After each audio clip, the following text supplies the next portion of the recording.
এই মানুষটা আর মানুষের কোনো আকৃতি নাই, নাক মুখ চোখ তার চেনা যায় না, কয়লার টুকরার মতো হয়ে গেছে রে। জাহান্নামের আগুনে জ্বলতে জ্বলতে কয়লার টুকরার মতো হয়ে গেছে।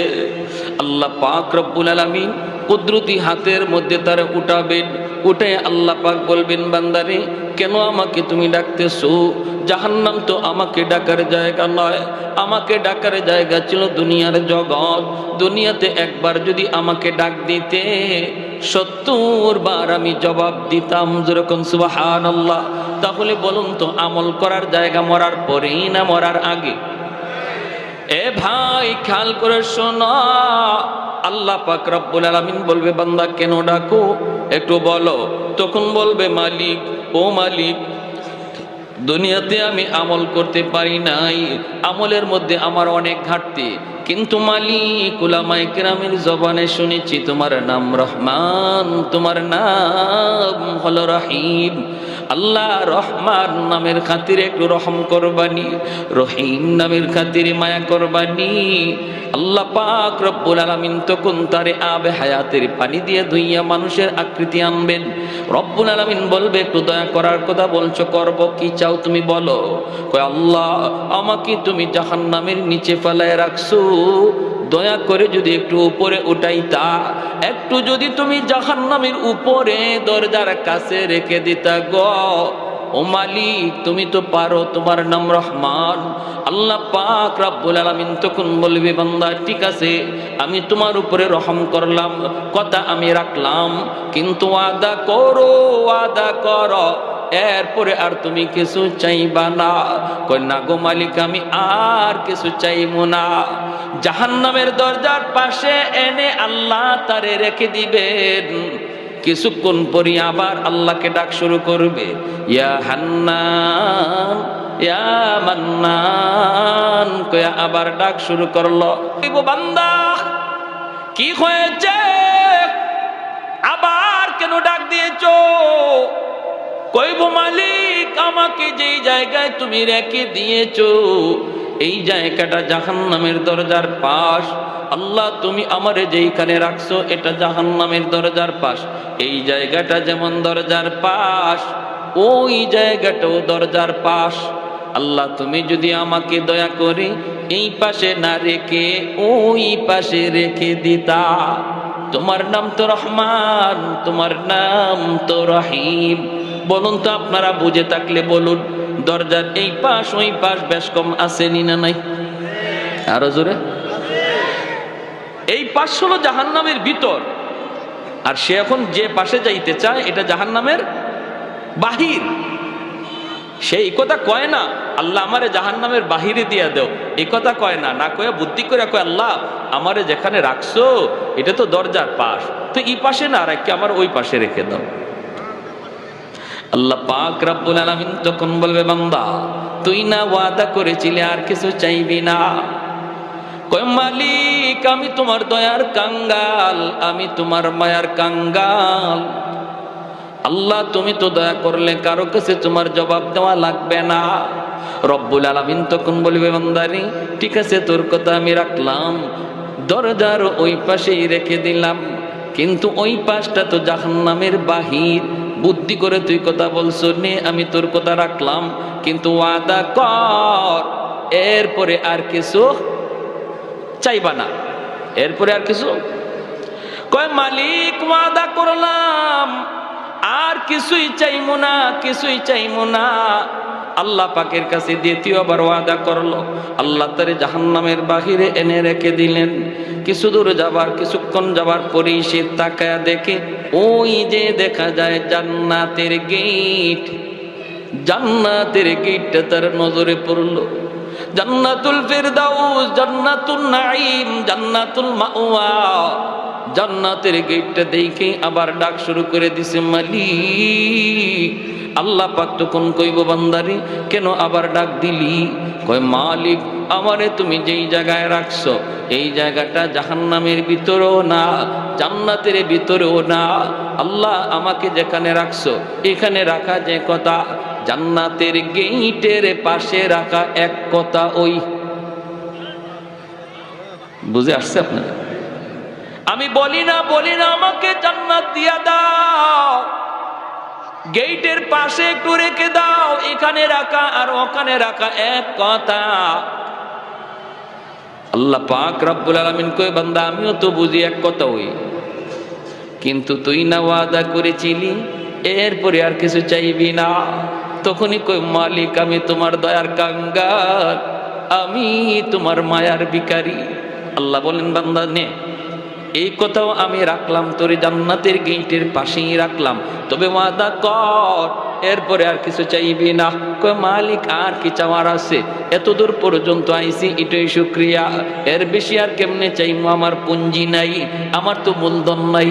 আল্লাহ বললেন ঠিক আছে ইয়াদ রাখিস, জান্নাতের গেটের পাশে এনে যখন আল্লাহ রেখে দিলেন, এইবার সে জান্নাতের ভিতরটা দেখার জন্য পাগল, একটু ছিদ্র তালাশ করে, ছিদ্র দিয়া জান্নাতের ভিতরটা একটু দেখবে।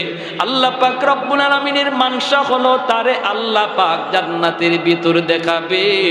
এরে যুবক, আজকে কোন নেশায় পড়ে তুমি এত পাগল হইছো? কোন পাগলে তোমারে পাইছে? কোন শান্তির আশায় তুমি দৌড়াইতেছো? কোন মজা পাইয়া বেঈমানদের ষড়যন্ত্রে পা দিয়ে দিছো? জান্নাতের যে শান্তি আর নিয়ামত আর আনন্দ, আল্লাহ পাক জান্নাতের গেট অল্প এক পলকের জন্য আল্লাহ গেটটা একটু ফাঁক করে দিবে তার এক নজর দেখার জন্য। সুবহানাল্লাহ জোরে কোন। যেই মাত্র নজরটা একটু এক পলকের জন্য জান্নাতের ভিতরে পড়ছে, সাথে সাথে আবার গেট লেগে গেল। এক পলকের জন্য জান্নাতের আরামাইশ, আনন্দ আর চিত্ত বিনোদনের যেই দৃশ্য আল্লাহ রেখে দিয়েছে, এই দৃশ্য দেখা মাত্রই আবার পাগল হইয়া ওয়াদার কথা বইলা আবার ডাক শুরু করছে। আল্লাহ আবার বলবে বান্দা আবার কেন ডাক দিলি? তখনই কয় আল্লাহ আমারে কি দেখাইছো তুমি? এতদিন দেখি নাই, ভালোই তো ছিলাম, দেখে তো পাগল হয়ে গেলাম। আল্লাহ কি রাখছো তুমি জান্নাতের ভিতরে? আদাতুল ইবাদিয়াস সালিহিন মা লা আইনুন রাআত ওয়ালা উযুনুন সামিআত ওয়ালা খাতারা আলা কলবি বাশার। আল্লাহ নিজে বলেন জান্নাতের ভিতরে এমন আরাম আয়েশ আমি আল্লাহ রেখে দিয়েছি, তোমাদের চোখ কোনোদিন এমন আরামায়েশ দেখে নাই, কান কোনোদিন এমন আনন্দ আরামায়েশের কথা শুনে নাই, এমনকি তোমাদের অন্তর কোনোদিন কল্পনাও করতে পারে নাই। এত আনন্দ এত আরাম আমি জান্নাতে রেখে দিয়েছি রে বান্দা। ভাইয়েরা বন্ধুরা, এই দৃশ্যটা দেখা মাত্রই সে পাগল হয়ে আবার ডাক দিবে। আল্লাহ পাক রব্বুল আলামিন বলবে বান্দা কি হয়েছে বল? কয় মালিক আমার এক নজর দেখে তৃপ্তি মিটে নাই, আল্লাহ আমাকে তুমি একটু ভালো করে দেখার সুযোগ দিবানি। আমি শুধু জান্নাতের ভিতরে ঢুকবো দেখার জন্য, দেখি আবার দৌড় দিয়া বের হয়ে আসবো। আমি জান্নাতে থাকবো না, কারণ থাকার মতো আমার কাছে কোনো মূলধন নাই, পুঁজি নাই, আমার তো জীবনে নেক আমল কম। আল্লাহ আমি তো আমল করতে পারি নাই, কিন্তু অন্তরের মধ্যে ঈমান রয়েছে। নবী বলেন লা ইয়াদখুলুন নারা আহাদুন ফি কলবিহি মিসকালু হাববাতি খারদালিম মিন ঈমান। ঈমানের সরিষা পরিমাণ দানাও যার অন্তরে থাকবে, আল্লাহ তারও চিরকাল জাহান্নামে জ্বালাবে না। জোরে কোন সুবহানাল্লাহ। আল্লাহ পাক রব্বুল আলামিন কইব বান্দা এবার তুই নিজে বল কতবার তুই ওয়াদা করলি আর কতবার ভাঙলি রে? তখনও কইব মালিক আমি তোমার দয়ার কাঙ্গাল, আমি তোমার মায়ার কাঙ্গাল। আল্লাহ পাক তখনও তার উপরে দয়া করবে। কেন দয়া করবে না? কারণ আল্লাহর মানসাই হলো তারে জান্নাত দেওয়া, সর্বশেষ জান্নাতি। এরপরে কোন লোককে আল্লাহ আর জান্নাতে দিবে না, সেই সর্বশেষ জান্নাতের দরজা আল্লাহ সিলগারা মারবে, আর কোনো মানুষ জান্নাতে ঢুকতে পারবে না। এই মানুষটারে আল্লাহ বলবে যা দিলাম তোরে জান্নাত দেখার, কিন্তু সময় কত দূর, আল্লাহ ঢুকমু আর বের হয়ে আসবে। আল্লাহ পাক এই কথার মধ্যে ওয়াদা চিনি, ওয়াদা 100% বলে আগের মতোই না নতুন করে?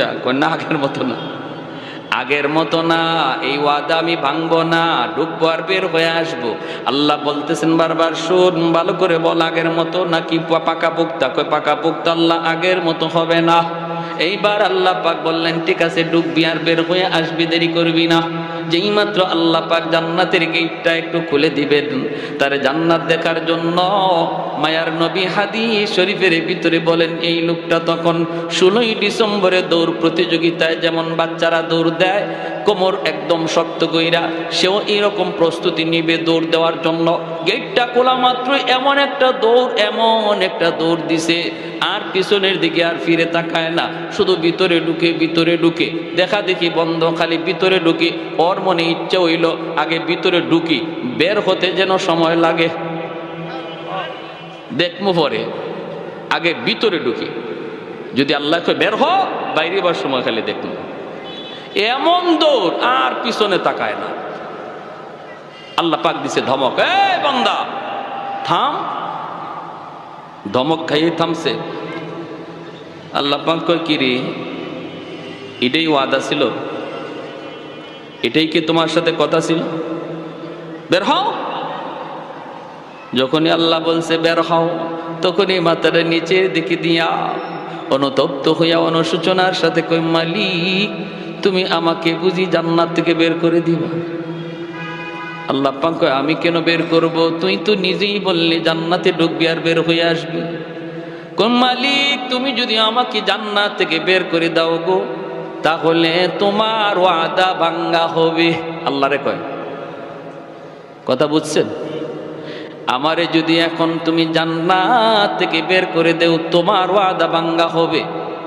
আল্লাহ পাক কয়, কইলি কি তুই? আমি তোর সাথে কখন ওয়াদা করলাম? এতক্ষণ পর্যন্ত শুধু ওয়াদা করলি তুই, আর ভাঙলেও তুই। এখন আমি তোর সাথে কখন ওয়াদা করলাম? কয়, মালিক আমার সাথে ওয়াদা করো নাই, কিন্তু মুমিনদের সাথে কোরআনে ওয়াদা করেছো। আমি উলামায়ে কেরামের জবানে শুনছি, আল্লাহ তুমি যারে একবার জান্নাত দাও, এই জান্নাত থেকে আর তুমি বের করো না, এটা তোমার ওয়াদা নি। আল্লাহ পাক কই, হয় এটা তো আমার ওয়াদা ঠিকই আছে। কই, যদি ওয়াদা ঠিক থাকে, আমি তো কোনো না কোনো শুরুতে বুদ্ধি করে হোক আর চালাকি করে হোক ঢুকে গেছি। আমি তো জান্নাতে ঢুকে পড়েছি, বুদ্ধি করে হোক আর চালাকি করে হোক জান্নাতে ঢুকে পড়েছি। এখন যদি তুমি আমাকে বের করে দেও, তোমার ওয়াদা খেলাফি হয়। রব্বুল আলামিন তখন কুদরতি মুস্কি হাসলেন। সুবহানাল্লাহ, জোরে কর, আর একটু জোরে কর না সুবহানাল্লাহ। আল্লাহ কুদরতি মুস্কি হাসা কই, বান্দারে চালাকিটা তো কম করলি না।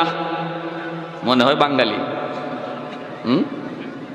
চালাকিটা তো কম করলি না। হ্যাঁ, সব খবর না রাখলো এক খবর রাখছো, আমার ওয়াদার খবর, ঠিক কিনা? ঠিক আছে, তুমি যা শুনেছো ঠিক শুনেছো, ঠিক শুনেছো। ওই জায়গাটার মধ্যে আল্লাহ হাসছেন। জিব্রাইল আমিন যখন নবীরে এই হাদিস শোনাইতেছেন, তো আল্লাহ নবী এখানে হেরি চালাকি শুনে আল্লাহ নবীও হাসে দিছেন, জিব্রাইল আমিনও হাসে দিছেন। তা আল্লাহ নবী জিজ্ঞেস করতেছে, নবী সাহাবীদেরকে শোনাইতেছেন, সাহাবায়ে কেরামও এখানে হাসে দিছেন। সাহাবায়ে কেরাম আল্লাহ নবীরে জিজ্ঞেস করে, নবীকে হাসলেন কেন? নবীকে, আমি হাসছি কেন এটা কি বলবো? জিব্রাইল আমারে শোনায় আর হাসে। জিব্রাইল হাসছে। আমি জিব্রাইলকে জিজ্ঞেস করেছিলাম, ভাই জিব্রাইল আপনি হাসলেন কেন? জিব্রাইলে কয়, নবীকে আমি হাসবো না, আল্লাহ নিজেই হাসে দিছে। হের কথা শুনে আল্লাহ নিজেই হাসে দিছে। এজন্য এই হাদিস আমাদেরকে আমাদের উস্তাদরা পড়াইছেন, আমিও আপনাদেরকে শোনাইলাম। এই জায়গাতে আইসা সবারই একটু মুচকি হাসি বের হয়। আর এই হাসিটা এমন এক সুন্নত, সাহাবায়ে কেরামের সুন্নত, নবীর সুন্নত, জিব্রাইলের সুন্নত, আল্লাহর সুন্নত। সুবহানাল্লাহ। কিয়ামত পর্যন্ত আমার নবীর এই হাসিটা জারি থাকবে। এজন্য হাদিসের পরিভাষায় এই হাদিসটাকে হাদিসে মুসালসাল বিদ্দেহেক বলা হয়। এজন্য বলছিলাম হাসি আনন্দ ইসলামে আছে, নবীজিও কৌতুক করেছেন। এরপরে ঘটনাটা কি হয়েছে তার সাথে আমি পরে বলতেছি, শুধু একটু কথা বলে নেই। নবীজি একবার সাহাবায়ে কেরামদেরকে নিয়ে এরকমভাবে গুল হয়ে বসছেন, আর নবী বলতেছেন, সাহাবীরা শোনো, খেজুর তো মাঝখানে আছে, খেজুর খাবা ভালো কথা, কিন্তু ফাঁকে আমার কিছু কথা শুনো, দিনই আলোচনা। খেজুরও খাও, দিনের কথাও শোনো। সাহাবায়ে কেরাম গুল হইয়া বসছেন, নবীজির পাশেই বসছেন নবীজির দামান, আমাদের সিলেটি ভাষায় কয় দামান, আপনারা বলেন মেয়ের জামাই, ঠিক না, জামাতা। কিনি কে? হযরত আলী রাদিয়াল্লাহু তাআলা আনহু। 4 খলিফার মধ্যে প্রথম 2 খলিফা নবীর কি হন? শ্বশুর। জিগাও নে, খেলোয়াড়ের নাম যুবকরা সবার আগে কইব, কিন্তু এই জিনিসের খবর নাই। 4 খলিফা, প্রথম 2 খলিফা নবীর কি হন? শ্বশুর। পরের 2 খলিফা জামাই, হযরত ওসমান গনি আর হযরত আলী রাদিয়াল্লাহু তাআলা আনহু। এই দুজন হলেন নবীজির মেয়ের জামাই। আর আবু বকর সিদ্দিক আর হযরত ওমর রাদিয়াল্লাহু তাআলা আনহুমা, তারা হলেন নবীজির শ্বশুর। তো আলী রাদিয়াল্লাহু তাআলা আনহু নবীজির মেয়ের জামাই, অর্থাৎ খাতুনে জান্নাত ফাতেমা রাদিয়াল্লাহু তাআলা আনহাকে নবী আলীর কাছে বিয়ে দিয়েছিলেন, এই হিসাবে জামাই। আবার আরেক সম্পর্কে চাচাতো ভাই। তো পাশে বসা নবীজির, খেজুর খাওয়া চলছে, নবীজি দ্বীনের আলোচনা করতেছেন, সবাই আলোচনা শুনতেছে আর খেজুর খাইতেছে। খেজুর খাওয়া শেষ, আলোচনাও শেষ। এইবার নবী বলেন, শোনো, অনেক আলোচনা হলো, মাঝখানে একটা খেজুরের স্তূপ, এটাও শেষ। খাওয়াও চলছে, আলোচনা হইছে, এখন বোঝা দরকার কে কি পরিমাণ খেজুর খাইল, একটু বোঝা লাগবে। সাহাবায়ে কেরাম বলে, নবী গো, কেমন করে বুঝবো? খেজুর তো ফেটে গেছে, কার ফেটে কদ্দুর ঢুকছে এটা বুঝবো কেমনে? নবী কই, বোঝার সুরত আছে, যার সামনে যেই পরিমাণ বিচি বোঝা যাবে সে ওই পরিমাণ খাইছে, ঠিক না? সবাই যার যার উরের দিকে তাকাইছেন, দেখেন না বিচি মিল মতোই আছে, যা খাইছেন তাই আছে। কিন্তু সবাই নজর করে যখন আলীর দিকে তাকান, দেখেন আলীর সামনে খেজুরের বিচির স্তূপ, ডাবল বিচি, গিলা দেওয়া। এখন সাহাবায়ে কেরাম চোখ বড় বড় করে ফেলছে, আরে বাপরে, আলী যে এত বড় খাদক, এটা তো আগে জানি না। হ্যাঁ, আমরা নবীজির হাদিস শুনতেছি, কথা শুনতেছি, হ্যাঁ, মনোযোগ আমাদের এদিকের। আর আলী তো দেখা যায় ফাঁকে দিয়ে খেজুর 2টা করে মারছে, বুঝছেন? এখন হযরত আলী রাদিয়াল্লাহু তাআলা উনি নিজের উড়ে তাকাইছেন, নিজের দিকে তাকে উনি বেকুব বনে গেছে, ইন্না লিল্লাহ, আমার সামনে এত বিচি কি, আমি তো এত খেজুর খাই নাই, আমার সামনে এত বিচি। আর সবাই ওনার দিকে তাকাইতেছে, চোখ বড় বড় করে, উনি পড়ে গেছে শরমের মধ্যে, লজ্জায়। কিছু মানুষ আছে দেখবেন, আপনি যত কথাই কন, কথা কইবেন আপনি কন, কিন্তু হের খানা বন্ধ নাই, ঠিক না? আর কিছু মানুষ আছে কথা কওয়ার সময় যদি, খানা খাওয়ার সময় যদি কথা কয়, হ্যাঁ, হাতে খানা প্লেটের মধ্যে হাত রেখে বয়ে দেয়, খাইতেই পারে না। আর মাশাআল্লাহ কেউ আছে মেশিন চলছে, তুমি যত গল্পই করো মেশিন চলবো, ঠিক কিনা? ওই অবস্থায় আল্লাহর নবী, রহমতের নবীও তাকাইছেন, সবাই তাকাইছে আলীর দিকে। আলী চিন্তায় পড়ে গেছেন যে আমি তো এত খেজুর খাই নাই, বিচি আসলো কোত্থেকে? হঠাৎ করে তাকাইছেন শ্বশুরের দিকে, নবীজি পাশেই বসা, দেখেন আল্লাহর নবীর সামনে খেজুরের বিচি একটাও নাই, একদম খালি, অথচ নবী খেজুর খাইছেন। আলী কেমন বুদ্ধিমান ছিলেন, আলী তো টের পেয়ে গেছেন যে আচ্ছা, আমার শ্বশুর তো এখানে আমার একটা লজ্জায় পালাইছেন, শরম দেওয়ার চাইছেন। শ্বশুরে খেজুর খাইছেন ঠিক, আর গোপনে গোপনে বিচি রাখছেন আমার সামনে। নবীজি খেজুর খাইছেন ঠিকই, কিন্তু বিচি রাখছেন জামাইয়ের উড়ো, জামাইয়ের সামনে, জামাইয়ের শরম দেওয়ার জন্য। শ্বশুর জামাই পাশাপাশি বসা যায় তো? আপনাদের এলাকায় বসে? বিভিন্ন জায়গায় শ্বশুর সামনে জামাই আসতে চায় না, শরম পায় না, এটা নিয়ম না। শ্বশুরের কাছে বসে গল্প করা যায়, শ্বশুরের কাছে বসা যায়, হারাম জায়গায় বসা যায় না। শালির সামনে বসবেন না, এটা হারাম। হ্যাঁ, এটা হারাম, এটা হারাম। যতই আপনার চাচতলি চাচি শাশুড়ি হোক, তার সাথে পর্দা করা ফরজ, সামনে যাওয়া হারাম। শ্বশুরের কাছে বসেন। আল্লাহর নবীর দিকে যখন হযরত আলী তাকাইছেন, দেখেন কোনো বিচি নেই। এই শুনেন এবার আলীর কথাটা। নবী বলতেছেন, যার সামনে যেই পরিমাণ বিচি আছে বোঝা যাবে সে ওই পরিমাণ খাদক, আর এত পরিমাণ খাওরা, এমন খাইতো চিনে। হযরত আলী বলেন, ইয়া রাসূলুল্লাহ, আমার একটা কথা আছে। কি কথা? যার সামনে যেই পরিমাণ বিচি আছে বোঝা গেল এই পরিমাণ খাইছে, এটা ভালো কথা, কিন্তু যিনি খেজুরের সাথে বিচি সহ খাইছে ইনি কত বড় খাওরা। বুঝছেন কেমন হয়েছে? আমরা তো বিচি রাখছি, কিন্তু আমাদের মাঝে এমনও কেউ আছে যিনি বিচি সহ খাইলিছে। আল্লাহর নবী মুস্কি হাইসা বলেন, আলী ঠিকই তুমি, আনা মদিনাতুল ইলমি ওয়া আলিয়ুন বাবুহা, আমি এলেমের শহর আর আমার আলী হলো শহরের দরওয়াজা। যেরকম সুবহানাল্লাহ, আল্লাহু আকবার। এজন্য বলতেছিলাম বিনোদনের অনুমোদন ইসলামে আছে, তবে সেটা গান বাজায়া নয়, নারী পুরুষের ডলাডলি করে নয়। আজকে 16ই ডিসেম্বর বাংলাদেশের একটা স্বাধীনতা দিবস, হ্যাঁ আনন্দ করেন, মজাক করেন, হ্যাঁ করেন, একটু আনন্দ হবেই তো স্বাধীনতা। তাই বইলে কি এটা ওই মহিলাদেরকে নিয়ে রাস্তায় ঘুরতে হবে আর রাস্তায় ডেস্কস্টেপ বাজাইয়া গান বাজাইয়া আনন্দ করতে হবে? এর তো কোনো অনুমতি শরীয়তে নাই, ঠিক কি না? আমার আনন্দ, বিনোদন, হাসি সব কিছু একটা লিমিটের ভিতরে থাকবে, ইসলামের গণ্ডির ভিতরে। গণ্ডির ভিতরে থাকতে আপনি বিনোদন করেন, আনন্দ করেন, শরীয়তে এলাও। কিন্তু গণ্ডির বাহিরে যাবেন, এটার কোনো এলাও না, ঠিক কি না? যখনই এই লোকটা কইছে আল্লাহ তুমি ওয়াদা ভঙ্গ করবা, আল্লাহ বলছে ঠিক আছে, আমার ওয়াদার খবর তুমি জানছো, কথা ঠিক, আমার ওয়াদা, যাও আমি তোমার জান্নাত দিয়েই দিলাম। জোরে কোন সুবহান। ভাইয়ের আমার, তাহলে এই জায়েজ না জায়েজ, হালাল হারামের কথাগুলি, শরীয়তের বিধিবিধানগুলি আজকে আমাদের যুব সমাজ জানে না। তাদেরকে জানানো প্রয়োজন, কাছে টানা প্রয়োজন, দিল থেকে মহব্বত করে কাছে আনা প্রয়োজন। বাবা যুবক, বুঝাইলে অনেক যুবকই বুঝে, আলহামদুলিল্লাহ, কোন ঠিক কিনা?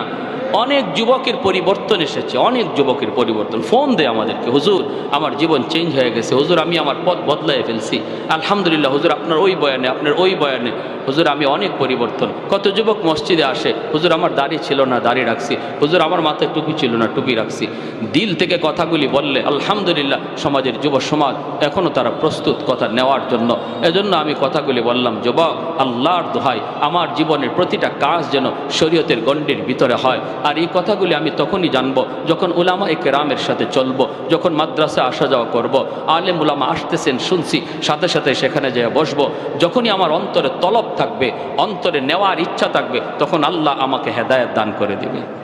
আমার আল্লাহর ভাষায় ওয়ানুনাজ্জিলু মিনাল কুরআনি মা হুয়া শিফাউন ওয়া রাহমা ওয়া রাহমাতুল লিল মুমিনিন। আল্লাহ পাকের ভাষায় এই মাদ্রাসা হলো আপনাদের সমাজের জন্য রহমত। যেরকম সুবহানাল্লাহ। কোরআন হলো রহমত, কোরআন হলো রহমত। আমাদের দুনিয়ার চুম্বক লোহা টানে, আর কোরআন হলো এমন এক চুম্বক, যেই চুম্বক আল্লাহ পাকের রহমত টানে। ঘরের মধ্যে যদি কোরআন তিলাওয়াত হয়, ঘরের মধ্যে রহমত নাজিল হয়। যেই সমাজে মাদ্রাসা থাকে এই সমাজে রহমত নাজিল হয়। যেই সমাজে উলামায়ে কেরামের কদর থাকে এই সমাজে রহমত নাজিল হয়। আলেম উলামার কদর, মাদ্রাসার কদর যারা করে এই সমাজে আল্লাহ রহমত নাজিল করে। এক যুগের মানুষগুলির ঘরে ঘরে রহমত ছিল, কারণ ঘরে ঘরে তখন কোরআনের তেলাওয়াত হতো। হুজুররা পানি ফোড়া দিলে পরে ডাইরেক্ট অ্যাকশন ছিল। এখনের যুগে পানি ফোড়ায় কাম হয় না, তাবিজ ফোড়ায় কাম হয় না। হুজুরের কোনো দোষ না, দোষটা হলো ঘরের। যেই ঘরে কোরআন তেলাওয়াত হয় এই ঘরে রহমতের দরজা খোলা থাকে। যেই ঘরে কোরআন তেলাওয়াত হয় না, গান বাজনা চলে, টেলিভিশন চলে, নাটক সিনেমা চলে, খেলাধুলা চলে, এই ঘরে গজবের দরজা খোলা থাকে, রহমতের দরজা বন্ধ।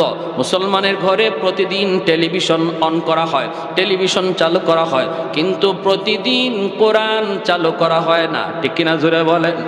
আল্লাহর কোরআনের গিলাফটা পর্যন্ত মুসলমানের ঘরে পাওয়া যায় না। টেলিভিশনের কভার পাওয়া যায়। হুজুর পানি ফোড়া দেয় আপনার ঘরে ঢুকার জন্য, কোরআনের আয়াত পড়া হুজুরে ফু দিল, এই ফু আপনার ঘরে ঢুকতে যায়, যায় দেখে ঘরে রহমতের দরজা বন্ধ, ঠিক কিনা? ঠিক কিনা? যায় দেখে আপনার ঘরে রহমতের দরজা বন্ধ, ফু ঢুকতে পারে না, কারণ কোরআন রহমতের দরজা ছাড়া ঢুকে না, গজবের দরজা দিয়ে কোরআন ঢুকে না। ওই যুগে ডাইরেক্ট অ্যাকশন ছিল, কারণ মুসলমানের ঘরে রহমতের দরজা খোলা ছিল। বর্তমান যুগে রহমতের দরজা আমরা বন্ধ রাখছি, গজবের দরজা খোলা রাখছি। হুজুর কোরআন পড়ে ফু দেয়, কিন্তু ফুতে অ্যাকশন হয় না। ভাইরা, আল্লাহর কালামের মধ্যে কি পরিমাণ অ্যাকশন! আমাদের সিলেটের নুরুদ্দিন ঘরপুরি রহমতুল্লাহি আলাইহি বহুত বড় আল্লাহর একজন ওলি ছিলেন। শনি মঙ্গলবারে হুজুরে পানি ফোড়া দিতেন, পানিতে ফু দিতেন, মানুষ বোতল নিয়ে আসতো পানি ফোড়া নেওয়ার জন্য। হাজার হাজার মানুষের লাইন ধরতো পানি ফোড়া নেওয়ার জন্য। হুজুরে পানি ফোড়া কেমন করে সবাই দিবেন? হুজুরে কাম করতেন কি কাম? এক কাম করতেন কি আজীব কাম। ইনি মাদ্রাসার সামনে বিশাল বড় একটা পুকুর, এই পুকুরের মাঝে ফু দিয়া হুজুর চলে যাইতেন। বুঝছেন অবস্থা? পুকুরে ফু দিয়া হুজুরে বলতেন পানি নাও। পুকুর থেকে মানুষ পানি নিত, পানিতে কাম হয়ে যাইত। লন্ডন থেকে হুজুরের এক ভক্ত আসছে, হুজুরের ভক্ত, কঠিন ভক্ত। কয় হুজুর, আমি লন্ডন থেকে আপনার পাগল হয়ে আইছি, হুজুর একটু পানি ভরার লাগি। হুজুরে কয় পুকুরও ফু দিছি। কয় হুজুর পুকুরের এক কোনায় ফু দিছেন, আর এক কোনায় ফু গেল কেমনে? হুজুর কয় গেল কেমনে তোমার বুঝে আসে না? কয় হুজুর আমার একই নয় না। হুজুর একই নয় কিন্তু ইতমিনানে কলব হয় না। হুজুর এই যে আমি একটু জগ লই আইছি, এই জগটার মধ্যে একটু ফু দেন, আমার খাস ভাবে একটা ফু দেন। হুজুর কয় তুমি খাস ভাবে ফু নিবা? ঠিক আছে, জগ ভালো করে ধরো। হুজুরে কর না সুবহানাল্লাহ। কাচের জগ, কাচের জগ। আমাদের উস্তাদরা পাশে ছিলেন, যারা নিজের চোখে দেখছেন। হুজুর বলতেছেন জগ দুই হাতে ধরো, দুই হাতে ধরো, ভালো করে ধরো, আমি ফু দিতেছি। এই লোক কাচের জগটা এভাবে ধরছে, আর আল্লাহর ওলি আস্তে যায় খালি পানিতে ফু দিছেন। ফু দেওয়া মাত্রই কাচের জগ টাস টাস করে কাচগুলা ভাঙ্গিয়া পানি মাটিতে পড়ে গেছে, চুরমার হয়ে গেছে কাচের জগ। আল্লাহর কোরআনের আসর আসেনি না নাই? জোরে বলেন। ওয়ানুনাজ্জিলু মিনাল কুরআনি মা হুয়া শিফাউন ওয়া রাহমা ওয়া রাহমাতুল লিল মুমিনিন। ফখরে বাঙ্গাল রহমাতুল্লাহি আলাইহি এক নাস্তিকে কয়, ট্রেনে দেখা, কয় হুজুর সাধারণ মানুষে আর কত ধোঁকা দিবেন? বেঈমানে কয় কিরকম? কই যে মানুষ খুব বিশ্বাস করে আয় হুজুর একটা ফু দেন, ফু দেন, আর আপনি কি একটা বাতাস দিলেন, এই বাতাস দিয়া মানুষে আর কত ধোঁকা দিবেন? আল্লাহর ওলি বলে বাতাসে যে কিছু আছে তুমি বুঝো না। কয় না, ওই যে আমি তো ফু দিলাম। কই কি হইল?